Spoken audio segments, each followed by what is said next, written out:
Good evening, everyone.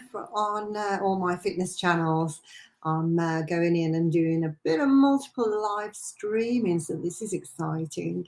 If you haven't seen me on our private group with this one before, yeah, I'm on it now and getting a bit more techno. That's what it is. Anyway, I want to come on because all week I've been coming on and working towards this weekend, which is all about mental health and raising awareness for mental health. Good evening. Drop your name in the comments if you want me to answer, because StreamYard needs me to see your name when you comment for me to talk to you. But please do drop comments in the chat so that I can answer them later if you've got any questions. So today I'm going to talk about sleep and mental health issues because, as I said, on Sunday it is Mental Health Awareness. It's the main World Mental Health Day, and we're working up to it all week. So we are doing some you'll see probably a lot of people in the fitness industry doing a lot of posts and things leading up towards this time, because this is exactly what we want to raise awareness. People aren't communicating enough about mental health awareness, and it needs to be something that's not quite as taboo and becomes more normalized within the world, really. So what I wanted to do today, because I don't know about you, but if I don't get any sleep, I can see cycles of things that happen that make me feel really, really rough, and I struggle with the day if I haven't had enough sleep. So I thought I'd come on and discuss some of the issues that you can have. And do you know that researchers recently have found that, just reading these notes for you, because I was quite surprised by this, that not getting enough consistent sleep could cause the brain to clear a significant amount of neurons and synaptic connections. And not getting enough sleep actually has been now proven that the brain starts to eat itself, and a problem called phagocytosis, a Greek name. Phagos means to eat. And so, yeah, that's pretty awful, isn't it? It's pretty worrying, really, because I think, I know for many, many years I never put sleep very high on the list. I thought I could work hard night, day, play hard, and, sleeping was cheating when I was younger, and now it's like ridiculous when you see the difference of getting a full 8 hours sleep as to 5-6 hours sleep.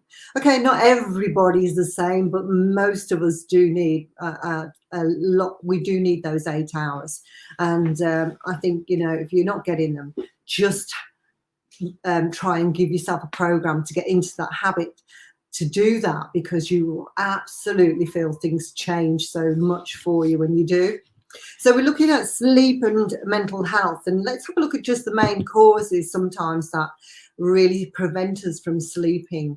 So we can have social worries, can't we, where we've got issues going on within our families that might really be worrying us or concerning us at time. We have work issues that might be going on that really is a problem for us. And there's also studies that's on that people who work longer hours than those who work the regular working hours, okay, 53% of those suffer from some sort of anxiety and depression. Now that's huge. And I myself am really like many, you might see the reflection in that working can really work, love it, get so passionate about work, love it so much that you just don't realize sometimes that you need that break now. And so let's go back to the first one that I said, social worries. So social worries and work issues, we must try hard not to go to bed on a worry. We must try hard. Communication to prevent all this is the key. And communication, learning to communicate, is the real answer to how you're going to prevent those things from happening. You know, some things are hard to say, but they're better said than you continuously taking it to bed with you. And because that over time is going to really severely destroy your physical well-being. You know, it can cause diabetes and heart disease and many other things. As we said, the brain even starting to eat itself. So, you know, we need to learn more how to communicate with people. We need to be able to listen to people and then to communicate and say what we want to. And if you can't communicate with somebody, you know, I think when you do say things that need to be said to people, it isn't always good. The response isn't always good. But, you know, if that person can't communicate back with you, then, you know, that isn't a problem that you have to take on board yourself. You need to know that that person, it's a two-way communication thing. So not going too much deeper into that. That's just the answer. You need to communicate. Don't put it off, because there'll be many, many sleepless nights if you put communication off. Say what you think. We all have had many times that we've gone to sleep with a worry, and you know that once that's out, it's going to go one way or the other. But when it's gone, you can move on one way or the other as well, and then the sleepless nights start to reduce as well. So it's for your own health. Communicate. So another thing that's huge that I hear a lot is menopause. Menopause, oh, that dreaded sort of time that you're waking up in the middle of the night and you're having hot flushes. Your energy levels go all over the place, so you're fatigued in the day, but when you get to the bed, you've got insomnia through one thing or another. Again, with that, next week is the start of menopause week. So all next week, I'm going to be talking about menopause with you, because I've just engrossed in this new course, that's Third Age Woman, that talks about menopause and all the things that go from the menopause age, which is usually from anything mid-40s, end of 40s, all the way through into 80s, and that period of a life that can be so positive, but we need the advice and the assistance in it, and there isn't enough. So I've jumped in and I'm taking a deep dive course into that, scientifically and social background, and yeah, and on a health and fitness note too. So there's some things we'll talk about next week on that.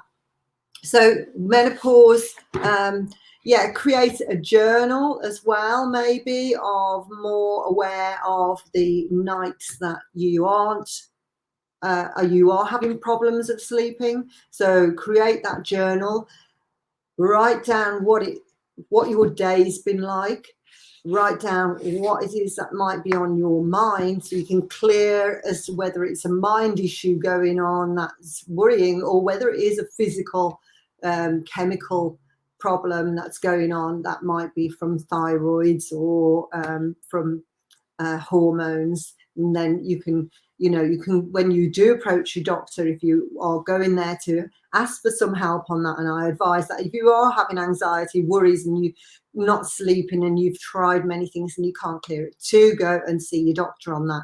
But if you keep your diaries, keep your journals, so that you can take this to the doctor and say, look, there's nothing that's keeping me in work issues, there's nothing in family, there's nothing, And another thing is keep that journal by the side of your bed, because sometimes when you wake in the middle of the night, that's when all the thoughts come down. So scribble them all down, anything that comes to mind in your journal, so that you can always reflect back and see, actually, I didn't think something was on my mind, but obviously when I wake in the middle of the night, it's there and I can see it in writing there. And so, yeah, do that. Create a journal so you can see and make you more aware, and identify and eliminate your triggers then. So again, moving on to the final one, is that we can go massively deeper into this, and I will, but these are the short things to highlight and to check on. you know, we can go into the habits of sleep and stuff, but we'll do that over the next couple of nights. So again, foods, alcohol, caffeine, we'll talk about that a little bit more in depth over the next couple of nights. But a diet high in refined carbohydrates and empty calories, no nutrients, will not assist you in your sleep patterns. It will inhibit your sleep patterns. So really, you know, you might, again, checking on what time of day. If you like coffee, you know, then just strip it back to a couple of cups. And, you know, with alcohol as well, you know, there is a tipping point of whether it's going to stimulate you and make you want to go and dance all around the kitchen, and or whether it's going to, you know, ease you into a little bit of a sleep, maybe, you know. But I highly advise, don't bother using any of those, any alcohol as a relaxant really for sleep, because it just gives you sleep disturbance in the night. So that's that. MSG in foods, so takeaways are huge with the additives that they have in that. That will keep you awake as well. So check on those things: caffeine, alcohol, and MSG in foods. There's other ones as well. And over the next couple of days, I'll be talking about melatonin producing melatonin skin or night the hormone melatonin producing sleep hormones, and what you can how you can use foods to help you on that, because there are certain foods that promote sleep as well. So there you have the little list for today. Action plan. Your action plan over the next couple of days is, I would say, keep a journal. If you have tried many things, we know that sorting different sleep patterns out, creating habits before you go to sleep, will assist you. But keep your journal. That's the top key from this one today. Keep your journal on basically what is worrying you. And if you're communicating and talking through those worries with anyone, or whether you're taking them to bed, if you think you're not worrying, then and you're waking in the night and thoughts are flowing in, you've got that journal there to write down all the things that are coming in your head, so you unload your baggage onto the paper. And then also your food journal, to see what foods might be aggravating you and that might need to eliminate a little bit more, or maybe just cut the hours of you drinking caffeine down, or whatever foods it is that you are. I love when I'm abroad to go and have a lovely frappe, but oh my, if I dare have a frappe, iced frappe after 12 in the day, I'm awake all night. It's just crazy. So, you know, it's not, when I say caffeine, it's not drinking coffee at 5 o'clock at night. It can be as early as like 12 in the day, you know. And some of us are just caffeine intolerant as well. So find out which one you are on that. Keep your journals, and I'll be back tomorrow for a few more tips on mental health issues.